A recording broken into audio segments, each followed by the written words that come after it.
The Lions and Jared Goff struggle offensively in a tough Week 2 loss to the Tampa Bay Buccaneers.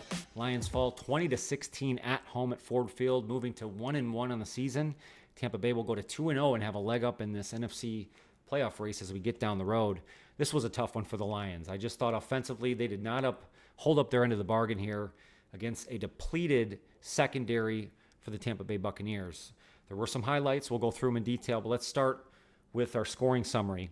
It was a really tough first quarter. What I thought would be sort of more of an offensive shootout turned out to be everything but that. The Bucs drive right down the field, aided by Terry and Arnold's defensive pass interference, and get a field goal out of it, going up 3-0 at the time. The Lions open up their offense with the first play from scrimmage and an interception with the ball intended for Jamison Williams. Now, it did look like he was interfered with on his route, but regardless, no flag was thrown, and the Bucs retained possession right there on an interception on Lions' first drive. They get another field goal out of it, going up 6-0 at the time. Lions get a decent drive coming back at it, but this starts sort of the trend for the Lions offense today where they are not able to get the right play at the right time or put their foot down to score a touchdown. So the Lions unfortunately have to settle for a 22-yard field goal, making it 6-3, and that was the score at the end of the first quarter. Lions then unable to get a lot going offensively, and this lasted throughout the entire game. They end up settling for another Jake Bates field goal in the second quarter, making it 6-6. The Bucs finally get some offense going here in this game. Baker Mayfield and Chris Godwin really had a connection there in the first half. There was a point where Godwin was the only receiver to catch a ball for the Bucs for a good portion of that game. Well, they do end up connecting on a 41-yard touchdown score. Chris Godwin sort of gets behind or in between the defense there, takes a good ball from Baker Mayfield down the left sideline there for a good score, putting them up 13-6 late in the second quarter. Now, a big point in this game, I think, is what the Lions did at the end of the first half. They put together another good drive, putting themselves in the red zone. But unfortunately, as the clock's ticking down, they make a second down play that's short of a first down. I think the offense was geared up to then get a spike of the ball, which would then allow them time with a stop clock to kick a field goal. The problem is, at the same time of that reception, the field goal team started running on. So they had too many men on the field, flags thrown, they had a 10-second runoff, and that killed the first half for the Lions. They got nothing, no points out of that whatsoever. And that is an execution gap that you just cannot have. That is how you lose football games.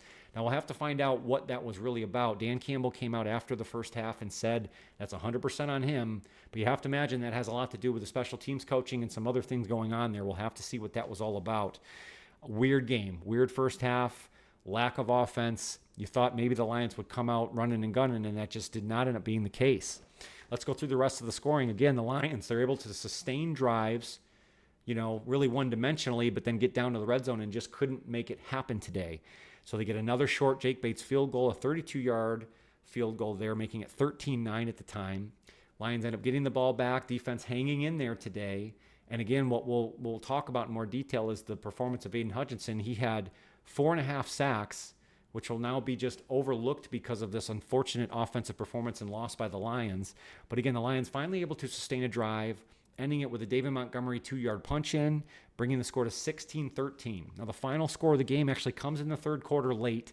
Baker Mayfield makes several plays extending the drive, getting first downs on long third down plays, and then ultimately on a quarterback draw, takes a snap, runs it right through the Lions defense on a 11-yard run, making the score 20-16. That was actually the final score of the game. Lions had several attempts offensively, got the stop they needed at the very end of the game to even get the extra possession, and just could not put this ball in the end zone.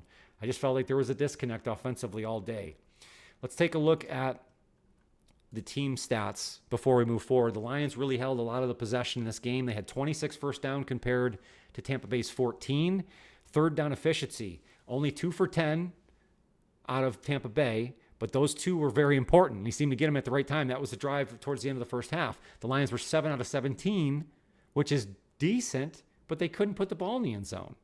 Fourth down efficiency, Lions were 3 for 5. Now let's go back to the first half when I thought they were dead. On the first time I thought they were dead in this game, and there were several points where I thought that they were gone. Well, the first time I thought they were gone, they ended up getting the fourth down fake punt conversion, the Jack Fox throw there to Sione Vaki, which was excellent, but they did nothing with that drive. They ended up punting it back to Tampa Bay. How embarrassing is that? You get your fourth down momentum switch, but then you have to punt the ball back down to them. So it's just gone at that point. That was the Lions offense all day. Little gaffes like that, just you can't have it. Total yards, 463 Lions, 216 for Tampa Bay. Both teams had 11 total drives in this game. Lions averaged 5.6 yards per play compared to Tampa's 4.6. Passing yards, 324 for the Lions, 146 for Tampa. On the ground, 139 for the Lions, 70 for Tampa Bay. I think you're seeing a theme here. The defense was not the problem today. Defense was very good. Aiden Hutchinson was a game wrecker. The problem is that means nothing now because of this loss, because the offense gave him nothing in return. The red zone was the true issue. The Lions went 1 for 7 with red zone attempts today. 1 for 7. You can't win football games. Doesn't matter who you're playing, how depleted the other team is. 1 for 7 will not get it done and won't score you points. Both teams had 4 penalties, kind of affected the Lions more. Lions with 2 turnovers. That's both Goff interceptions compared to Baker's 1. And again, Lions really controlled the possession here for this game. Let's get into the kind of overall picture. Before we do that, let's look at the box score. I think the MVP of the game overall has to be Baker Mayfield. Now, his stat line won't be anything to celebrate. 12 of 19, 185, touchdown, interception. And he was sacked 5 times. But he made the right plays at the right time. And ultimately, he made the play of the game on that touchdown run there towards the end of the third quarter. Jared Goff, not so much. And I thought threw the ball too much today. 34-55 for 307, 2 interceptions, no touchdowns. Although he was not sacked, he was off his kilter, what seemed like a lot today, scrambling, getting outside the pocket. And I know that he has a lot of success against Todd Bowles in his defense. I know that was sort of how the Lions won 2 games last season. But it didn't work today, and they didn't get away from it. They didn't go back to a run game, which then carried them. They just really haven't been able to sustain continuity in a drive, like have a mix of run and pass. It's like they're either super run heavy, which won them the game against the Rams in overtime, or they get a couple passes and then stall in the red zone. There's not a good mix. They got to figure this out. Rushing the ball, Tampa Bay, again, Baker Mayfield led them in rushing as well. 5 carries, 34 yards, and had the score. Otherwise, Bucky Irving, Rachaad White were really held down. Only 22 yards for Bucky Irving and 18 yards for Rachaad White. Rushing the ball for the Lions, not really the problem. Jahmyr Gibbs flashed. I thought he made plays and timely plays. That 4th down play at the end was very good. They relied on him in the screen game at the end. So he had 13 carries, 84 yards. David Montgomery, who ran well at times, 11 carries, 35 yards, and had the touchdown. Overall, 139 yards on the ground, not bad. Receiving for the Lions, Amon-Ra St. Brown got back today. 11 receptions, 119 yards. No scores. I don't know if he was impactful enough. 11 receptions for 100-plus yards is fantastic. And you need to have that for the offense to get rolling. But again, just not impactful enough at the right times. Jamison Williams had 5 receptions, 79 yards in the big play. But other than that, you just didn't get much from your passing game. Other side of the coin, again, we talked about Chris Godwin and his connection with Baker, especially in the first half. He finished with 7 receptions for 117 in the score. Mike Evans, not really here today. 3 receptions, 42 yards, and just 1 reception for 21 for the rookie Jalen McMillan. Again, let's talk about sort of the overall picture. Let's give out some player awards and wrap up week 2. So as hard as it may be sometimes to do player awards, MVPs, game balls for a loss, we'll go through it. And there was some good in this game, and I think I got to point out Aiden Hutchinson. You can't ignore a 4.5 sack game. He was really dominant. They had to do a lot of things to then stop that from happening, and the defense overall was good, and it's led by Aiden Hutchinson. It's really unfortunate that 4.5 sacks now will kind of get pushed to the side because of the offensive performance of the Lions and the fact that they lose this football game, but he will be my defensive MVP and certainly gets the game ball today. Overall, offensively, it's a little harder. I think the guy for me is Jahmyr Gibbs. I thought he made big plays at big times. Again, the Lions weren't able to capitalize or get it in the hands of somebody else to make a play, but I thought he was there today. The running game in general was there, but if I'm going to give one out, the game ball today offensively will go to Jahmyr Gibbs. Let's talk big picture. Lions, of course, lose 20-16. They go to 1-1 on the season. They got to figure this out offensively. They're now going to go on the road to Arizona. And not only the offense, but Jared Goff, Ben Johnson, they got to figure out what's going to get this engine running again. It's stalled.